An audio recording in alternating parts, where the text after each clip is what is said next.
You're listening to Lyfe and Shyt. I'm Daneyel Walker. And I'm Tommy Walker. Join us as we talk about our journey overcoming fears, boundaries, marriage, family, lifestyle, business, and whatever other shit you can think of. We're individuals that came together to create one unit with one mind and one goal.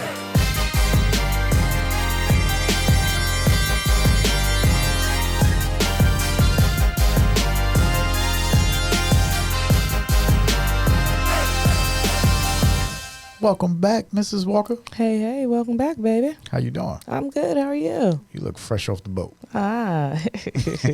Your skin look all tight. Fresh off the boat, huh? Yeah, it's all clean. Where you been? On vacation. That's what I'm talking about. Where at? Relaxing, right? Shoot, I did a little out of the country visiting, right? Across the pond. Yeah, so to speak, right? I don't know, when you say across the pond, I always think like England or London or that's the Atlantic that pond. Way. We crossed the Pacific pond. That's the other pond. It's a bigger pond. I always think of the Pacific pond, right? Yeah. It's an old Navy term. We always say that in the Navy is like, where you going? We're going across the pond. So either way? Yeah. Okay. Yeah. Okay. As soon as you leave the mainland and go into foreign land, you're crossing the pond. Yeah, so the way that I heard it, the saying has always been like going to England. It's like, I'm going across the pond, but it was like an England saying. I thought it was said. That's different. But I mean, either way, we went across a large body of water. Yeah, we got so we got out of pocket for a couple weeks. It's been a long time since we got out of pocket like that. I mean, we took a couple of weeks off. That shit was off the chain. And we haven't taken off any time in maybe 3 years. It's been 3 years. It's been since we started our company. Longer than that. Since 2018. Oh, definitely. Well, since our 10-year reunion, or not reunion, but renewal. Yeah, the anniversary. That's when we went to the other side. Yeah. Yeah. So over the last couple of weeks, I mean, we've been to Bali. We hit Thailand, did a short stint in Taiwan and Singapore. And then, then we came back home and all kinds of shit happened, while we was on vacation. And we'll talk about some of that stuff in another podcast. Like it's a trip how things will change in a drop of a dime. And it's one of those things where, everything is impermanent. And when you understand how impermanent things are, then you kind of take life in a different perspective, and you're more on purpose, and you're like, well, shit, I was on vacation, and then this happened, and now my whole life changed, right? So a lot of things happened over the last couple of weeks, right? Like they say about change, right? The only thing that's consistent is change. So, that's the natural law. That's just it, right? Yeah, nothing's ever going to stay the same. You wish, but it just doesn't. So let's talk about it a little bit. How was Bali? How was Thailand? How was traveling across the pond for you? Because it was like looking at it in your eyes is completely different than from my eyes, because that was your first time to Asia. Yeah, it was my first time, which was totally different. Yeah, going and experiencing it, and just everything was totally different. So yeah, it was cool. So and you brought it back, like you booked this trip because it was something that I talked about for as long as we've been together. So I was in Asia over 20 years ago. And, we talked about, my experience in Asia. And it's funny because even talking to my dad, his experience in Asia. Well, baby, you didn't really have an experience in Exactly. Asia. I mean, it's like you always say, like, I was there. It's like, okay, well, what did you do? Nothing. Okay. Like, well, I did something. You were there on a ship. That's like being in the airport, right? Like we went to Singapore, but we didn't go to Singapore, right? It's not worth talking about because all I did was Navy shit. Yeah, so work. It's like work. Yeah, well, that and then, like I said, Navy shit. Oh. So for those that have been in the Navy, understand the Navy, know everything about the Navy. Know what Navy shit is. So you're not there for the culture. You're not there for the experiences. You're there because it's Navy shit. It's everything your recruiter promised you when you was in that office. When you go overseas. Yeah. So when my recruiter said, "Hey, when you travel, it's going to be a great," and my recruiter was black too. The first thing he said was, "They love black men." I was like, I'm 17 years old. Oh, so Lord. at 17 years old, my mind is just like, what are you talking about? what do you mean? Who's they? Where? He's like, when you go here. Lord. So my experience in Asia was like that. Women, that's it. And alcohol and clubs and hanging out with the fellas and all that Party. stuff. Yeah, that was it. I got some pictures. I got some money from those places, but that was 20 years ago, over 20 years ago, right? So I went to Asia. How was your experience now, Tommy? Yeah, now that's different. That's what I'm saying. That's what I'm saying. Your experience compared to my experience, totally different. So and when I talked to my dad, his experience, he started remembering like, oh shit. He always remember. We're not gonna bring dad's stories up because it took him a long time to even share. So we're not gonna bring his stories up into here. His thing was just like mine. It was like, well, I don't remember, because even when we touched down, I was like, well, I didn't do this, I didn't do that. It was real, in the box. And that was it. I mean, on the other side of that too, it wasn't like you had a lot of freedom when you're in the military, or a lot of time, right? It's not like you had we had a whole maybe one day you probably had free, right? If any, and then you guys probably got drunk before the day was even over. So, that's a lot of assumptions you just threw. You out just there, said a whole bunch of stuff. What are you talking about assumptions? You just said all you did was drink and party and hang out with women. We had to get there. Well, so all I'm saying is we had to get to that point. I'm not assuming anything. So you have a couple of days. Taking the information you gave me. We have a couple of days, and then in those couple of days, some people went out and did their own thing, but a young kid like me, I didn't know anything. Yeah. So all those stories came back. Daneyel booked this trip to Bali and Thailand, which was the two stomping grounds that I did when I was 19 years old. And I went over there. At the time I went over there, it was during 9/11s, right? So 9/11 had happened, and then this was part of our cruise going over there, and this was on our way back. So it wasn't part of the mission, but this was on our way back to kind of give us some type of like reward for everything that we did as far as the mission goes. So yes, when we were there, it wasn't about like, oh, let's just have a good time. It was, damn, we just finished an insane mission. And the CO was like, yo, we need to let the load, like, let's just let all the pressure off, all the stress, everything that we went through, all the shit that happened during these last few months, and let's go do some cool shit. So that's kind of the premises of why we did what we did in those different ports. And then at the end of that, we still had to go do some humanitarian stuff. So when I say Navy shit, I'm really making fun of it, but all my Navy brothers and sisters out there, Marines, all that stuff, thank you for your service. We really appreciate you. And as a veteran, we always make light of it, but it was actually a really cool trip. I'll say, it wasn't. Are you recanting? It was. It wasn't about just. Yeah, but this time around, we got culture. Like this time around was super dope. We touched ground in Bali after 20 hours. It was a 20-hour flight. Insane. Well, and first off, we flew from here to San Francisco, and we got pretty litty in San Francisco, so that was pretty cool because it was like just get on the plane and knock out. So first thing was, we left here at midnight, and then we get there at 5 o'clock in the morning, right? So I'm like, cool, that's like overnight, right? I'm not even thinking not our 5 o'clock in the morning, but there for 5 o'clock in the morning. So, I'm looking at all my devices that were on airplane mode, and the time was 5 o'clock our time. And I'm going, oh, okay, like, shoot, we almost there. And they coming around for like the second meal. And I'm like, I don't want a meal because I'm going to be off of this plane pretty soon, right? How long did you sleep? Oh, I slept from midnight until 5 in the morning, our time. You sleep the whole time? Yeah, and then I woke up, but we still had 5 more hours, and I was like, how? Because I was on the wrong time zone, so it's like, oh my God. So that was horrible for me going over there. I was like, 5 more hours, but it was cool because we flew Eva Air, and Eva Air is pretty cool.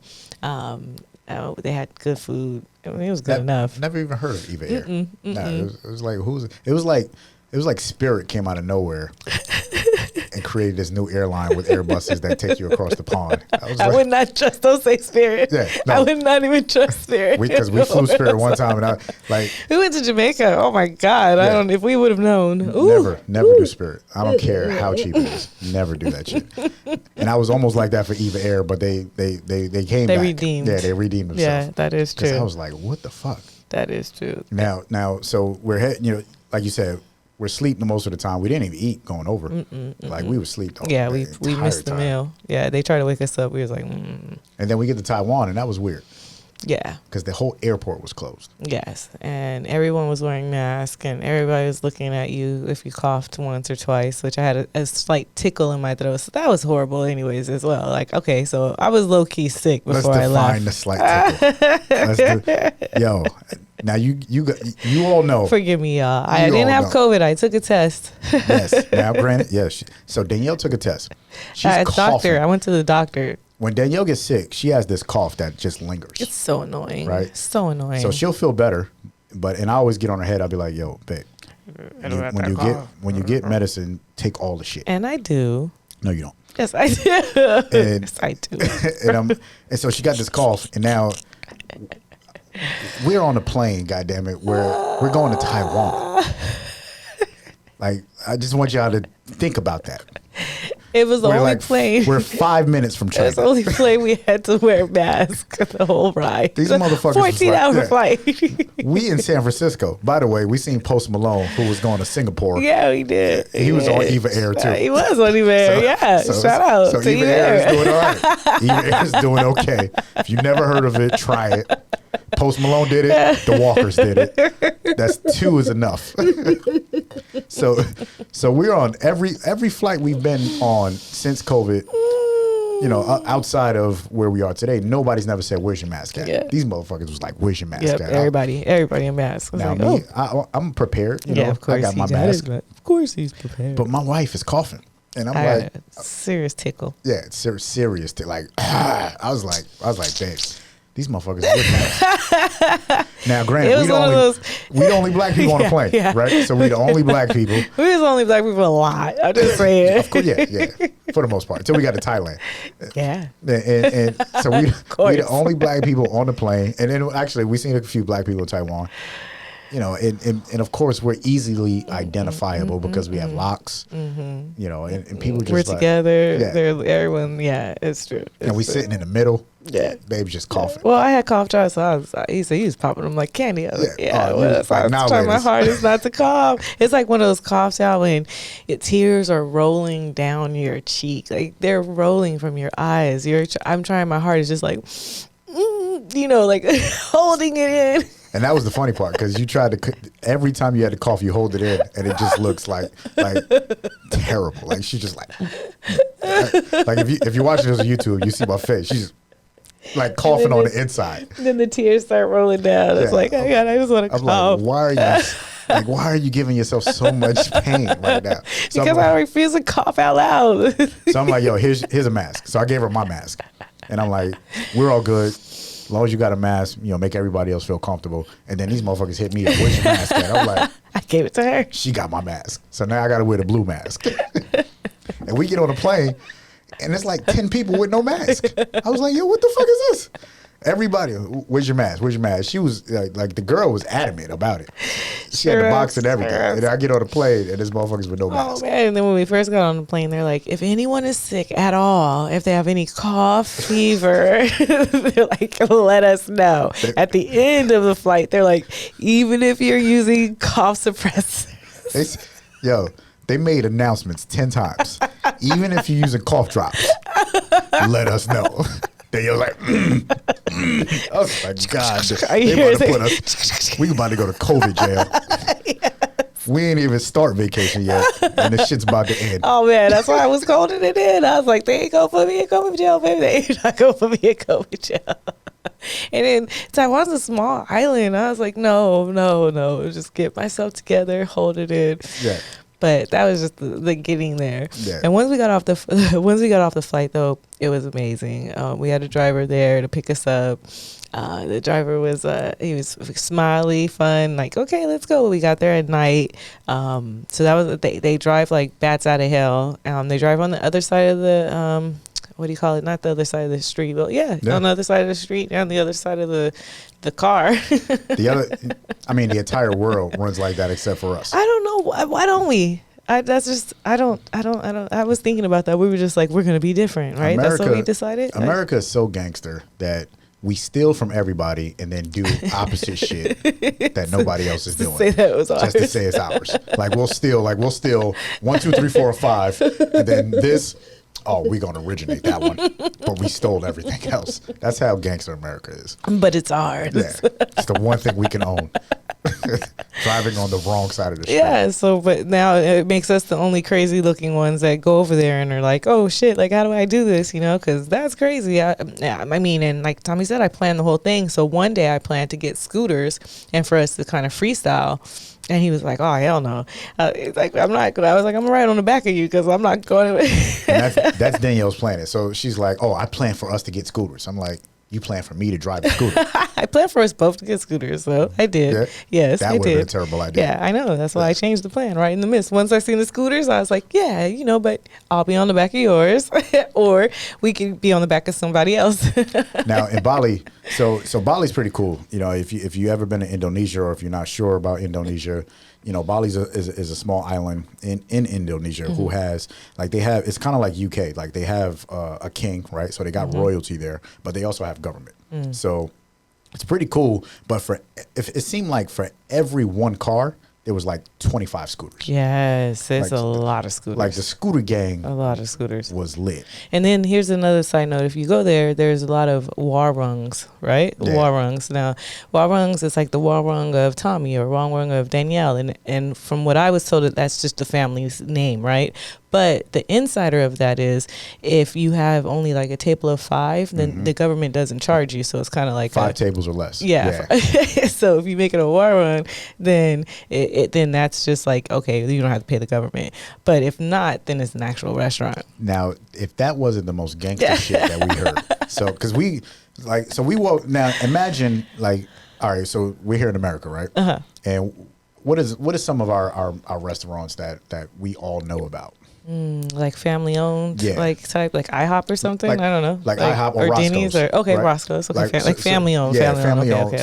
Something that's a cornerstone in America, right? So Roscoe's, family owned business, not public, not a big chain. Now imagine Roscoe's is called Warung, right? So you're like, oh, Warung Roscoe's, yeah. And then you go, Warung IHOP, Warung Waffle House. You're like, hold up. What's all these Warung? Like who owns it? So legit, back to what Danielle was saying, the way the government is set up, you're considered a Warung with 5 tables or less, and you don't pay taxes. Yeah, that's dope. So we seen, I mean, these restaurants had like 50 tables. Yeah, that's true. I was like, I call bullshit. I was like, yo, like nobody comes visit this one. Right? like the city council, the government, nobody comes down and says, yo, homie, you just added a 6th table. Oh, that's we got to funny. change the name. Well, and then speaking of that, we were at a restaurant where they cook fish, and they cook fish all kinds of different ways, right? Delicious fish.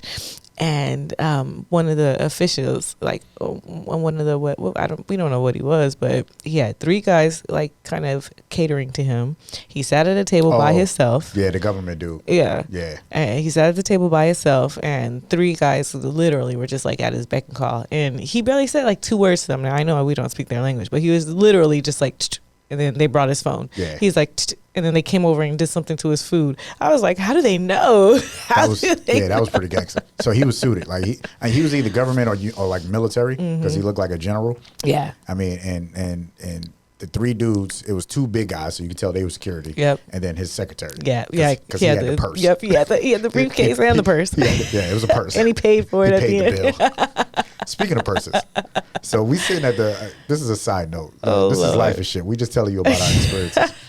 We in the airport, and I'm having a drink and talking to some random dude. That's one cool thing about the airport is everybody talk to each other. That's true. Especially sitting at the bar, and we from everywhere. And this dude, I'm telling this dude, like, yeah, my wife's shopping.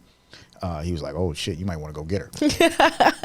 I was like, nah, she probably at like the Hudson or some shit like that, like the Hudson News.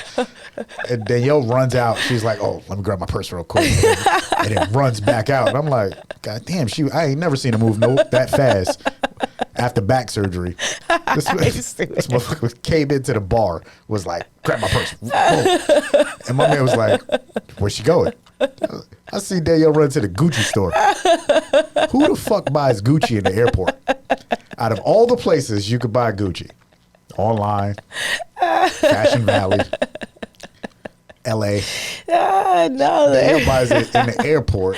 the airport knows what it's doing. You got plenty of time to walk around. You got plenty of time to look. Like, I never would have really went into a Gucci store. Like, honestly, I wouldn't have. I was like, hey, you know what? I'm gonna walk in the store and just see what's in there. You know. Well, she came back out with a fanny pack. Fanny pack. She got a Gucci fanny pack just for the trip. Yeah. She was the cool kid the whole time. Danielle is now part of the cool kid club. She had it around, like, just like, I mean, she looked like everybody else in the airport. I was like, shit, I'm the one that looked different. I didn't have a satchel. Yeah. I didn't have a pouch, No, man. a fanny pack. I didn't have nothing across my chest. All I had was a book bag. Old school North Face book bag. It's like, yo, babe, I'm with it now. Oh man, Danielle was mad cool the whole fucking trip. She even went hiking.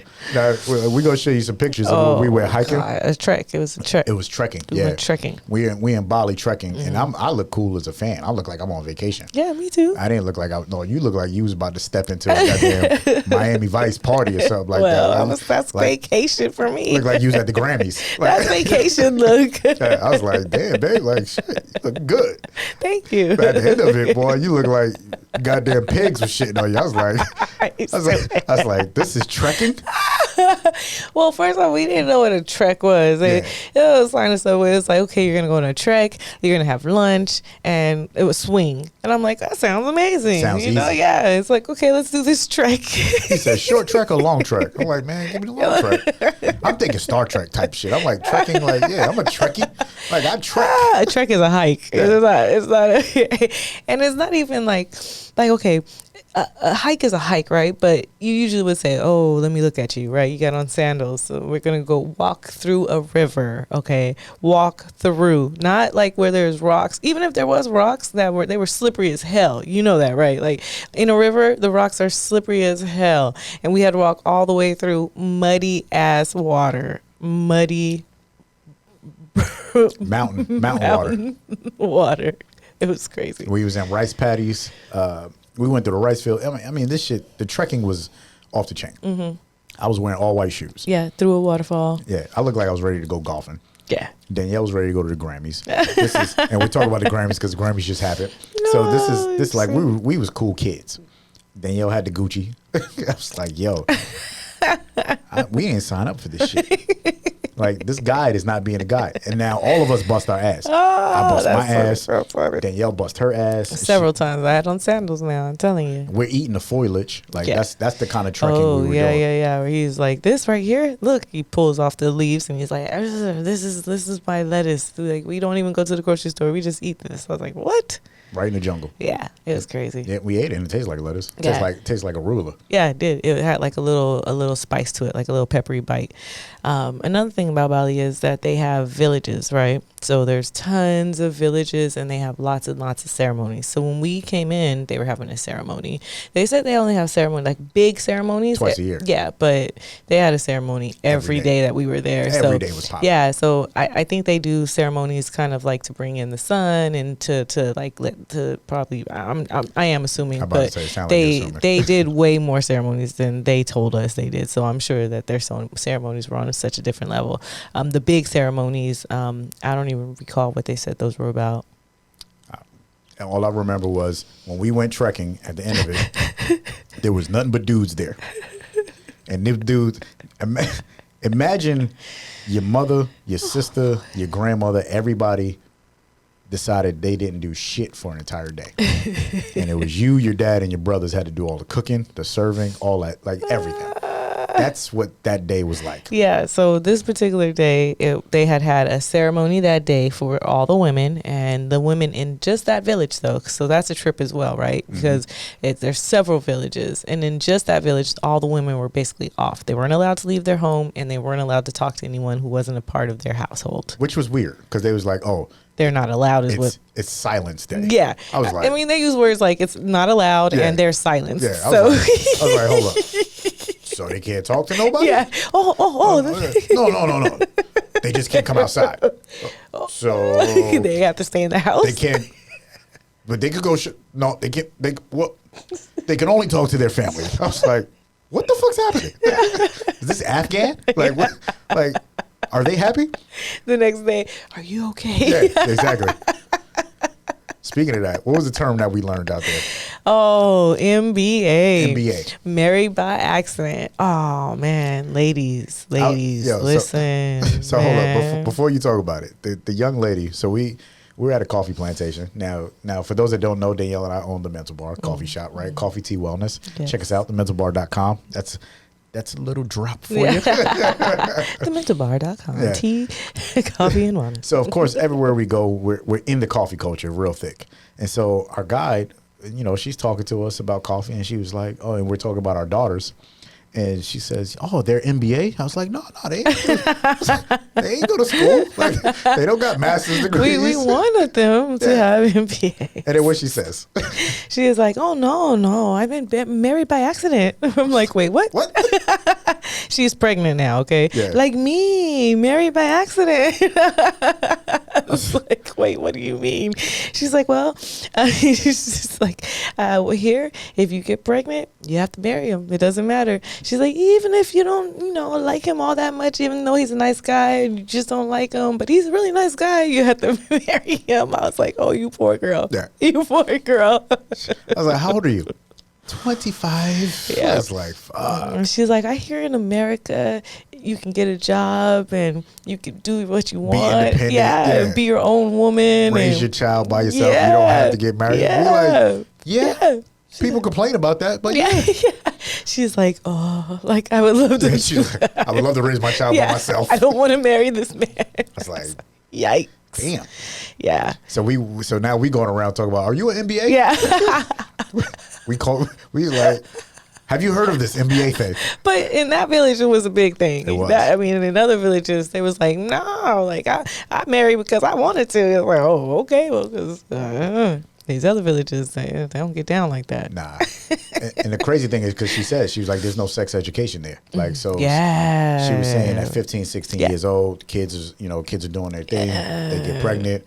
And of course, abortion is not a thing like that there, right? Nope. So that's why the situation happened the way it was. But one thing, out of all that we're talking about, culture is everything. So we was joking about my first experience in Bali. I didn't have this kind of experience, and and Bali's like we said, it's an island. But you got the east side of the island is where we were, which was calm, very quiet farms, the rice paddy fields, like we talked about, the villages, a lot of ceremonies, lots of altars. Yeah, like altars everywhere. They have Super altars chill. on the floor. You can't walk over. You can't walk over them, or you can walk around them. Please don't kick them. Don't stuff kick like them. that. Yeah. Be respectful. Mm-hmm. And then on the west side of the island, it's a party. Yeah, it's like Cancun. They said. Yeah, it's super touristy, all that stuff. So we didn't hang out on that side. We we laid it back and stayed chill.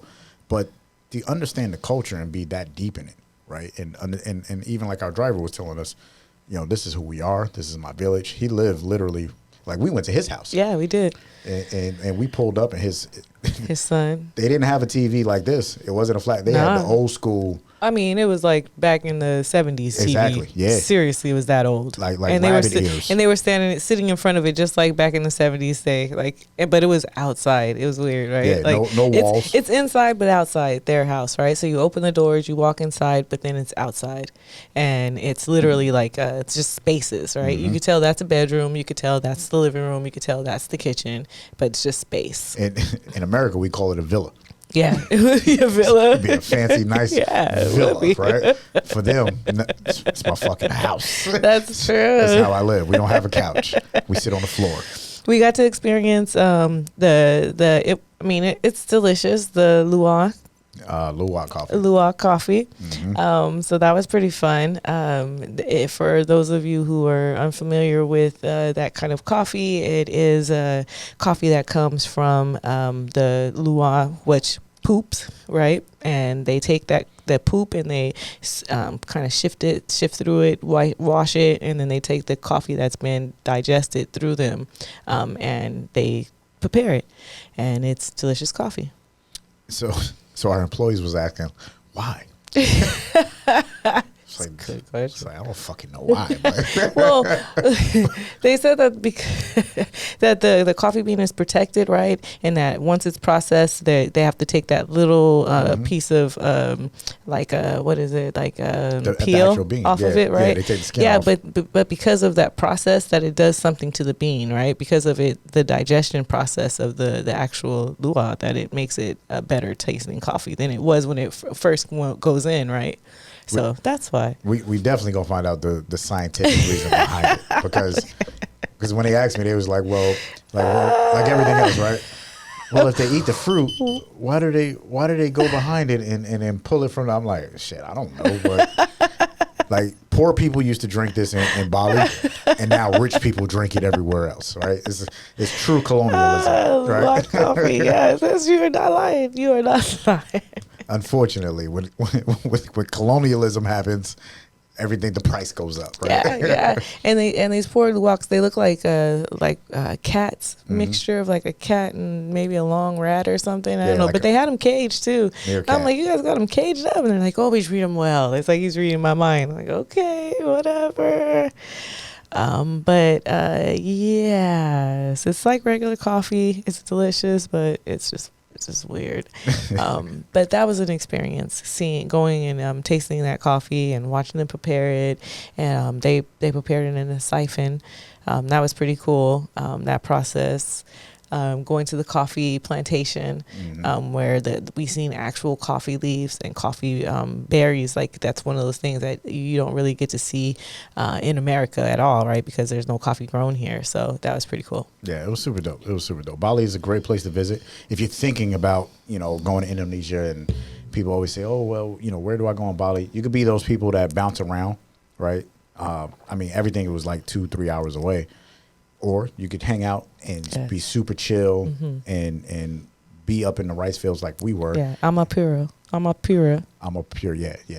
That was the village we was in. Yeah. Yeah, on the east side of Bali, right next to the fucking volcano. That was a trip. Yeah, that was. Like an actual I volcano. didn't even really think about it until he said the year before. You're like, oh yeah, when he was stuck. Yeah, you're like, is it an earthquake? Have you ever? He's like, oh, an earthquake. He's very, very dramatic. I'm just saying, our driver was. It's like even with his eyes, he's like, oh no, if it was, he was like, it was scary as shit. And they had to stay away from their home for a whole week. So it's a week from home.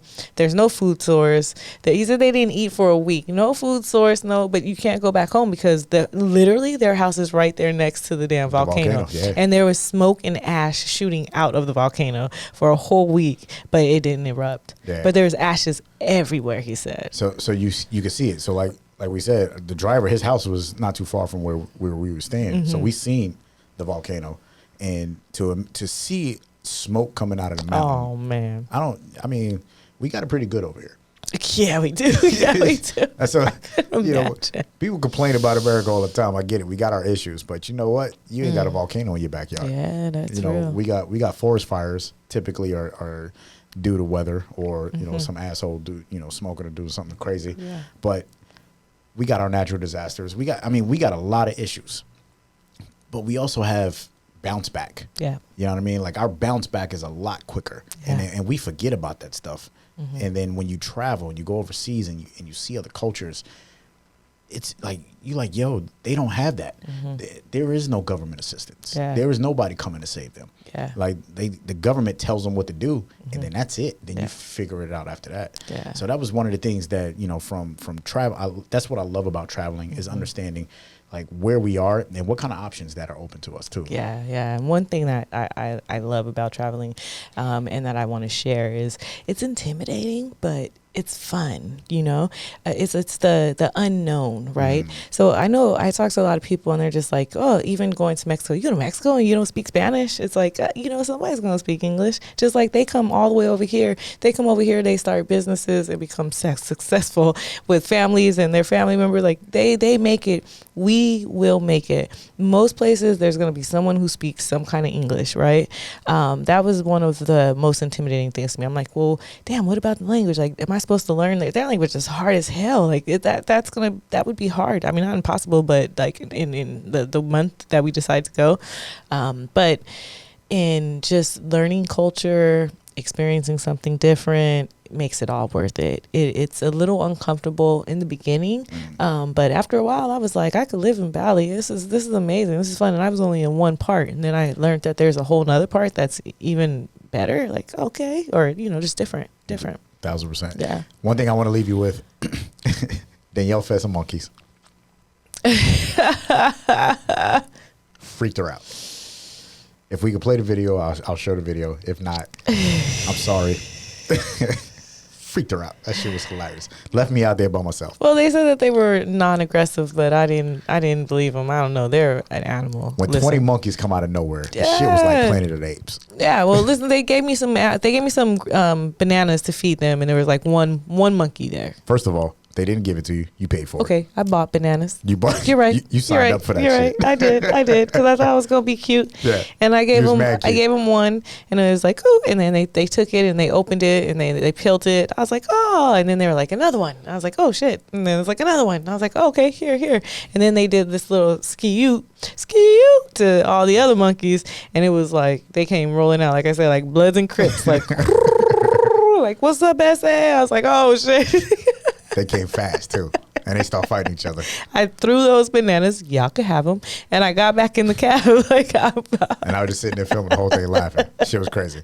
Second thing I want to leave you with, if you've never heard of it, there's black bees. Never seen a black bee. Never heard of a black bee. They don't have stingers. They don't have stingers. They're considered friendly bees. And they got their honey is like a sweet and sour. Super cool shit. That's the one thing about traveling that you will not get when you live here. Is the new shit. It's perspective. It's culture. It's life. So get out there, see the world. Yeah, it's too small for you not to. Oh, and then I'll say one thing I'll leave it to you then is every single toilet had a a hose, a bidet. You call it a bidet? That shit was a hose. If they didn't have tissue, damn it, they had a hose for you to clean your bottom with. I'm just saying. I was like, wow, okay. Culturally speaking, America need that shit. Everywhere. Nah, Americans are stupid. Boy, they be having water fights and all kinds of stuff. It'd be a bad idea. Just don't wear a white T-shirt. I don't care about your water fight. God damn it, but everybody needs a hose in their bathroom. Spirit. I love you. I love you. This is Lyfe Shit. It's Lyfe Shit. Do us a favor. If you enjoyed this episode, please subscribe. Leave a review. Let us know what your thoughts are. That's the only way that this show is going to be successful. And we appreciate you. Talk with you next time.